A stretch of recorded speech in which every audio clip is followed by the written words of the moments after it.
काँग्रेस आणि शिवसेना या दोघांमध्ये 10 जागांवरनं भांडणं चाललेली आहेत। शिवसेना, काँग्रेस आणि एनसीपी यांची 5 जागेंवरनं भांडणं चाललेली आहेत। म्हणजे 48 जागांपैकी 15 जागांवरती यांची भांडणं चाललेली आहेत।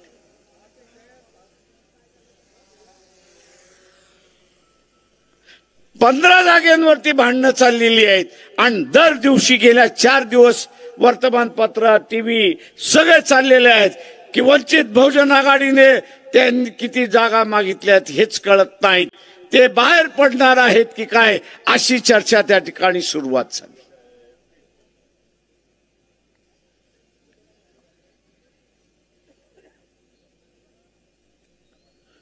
मी आपल्याला असं सांगतो की आम्ही अजून बाहेर पडण्याचा निर्णय घेतलेला नाही। आमच्याशी चर्चा कधी सुरुवात होईल, त्यांची भांडणं संपल्यानंतर। आता त्यांचीच भांडणं सुरुवात नाही झाली तर आमच्याशी चर्चा काय होणार आहे?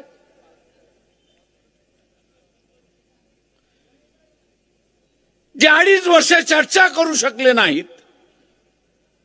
आणि 48 जागा वाटू शकले नाहीत, त्यांना आम्ही असताना म्हणतोय की 12 मार्चला ते 16 मार्च पर्यंत आचारसंहिता चालू होईल। 12 मार्च पासून किंवा 16 मार्च पर्यंत या दरम्यान आचारसंहिता चालू होईल। आजची तारीख काय? किती दिवस शिल्लक राहिले? आता यांचं भांडण मिटलं नाही तर मग काय?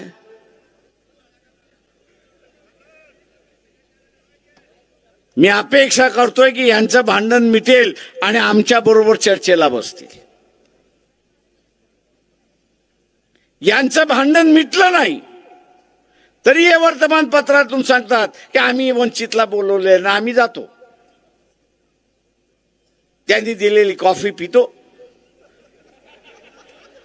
आणि आम्ही त्यांना विचारतो तुमचं भांडण संपलं का?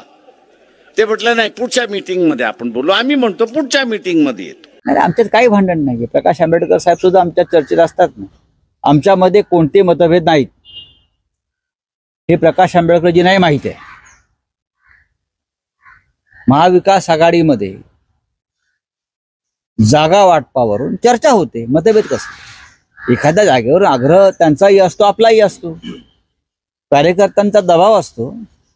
एखाद्या जागेवर काँग्रेस, राष्ट्रवादी किंवा बहुजन वंचित आघाडी यांनी जर एखादी मागणी केली असेल त्याच्यावर नक्की चर्चा होते।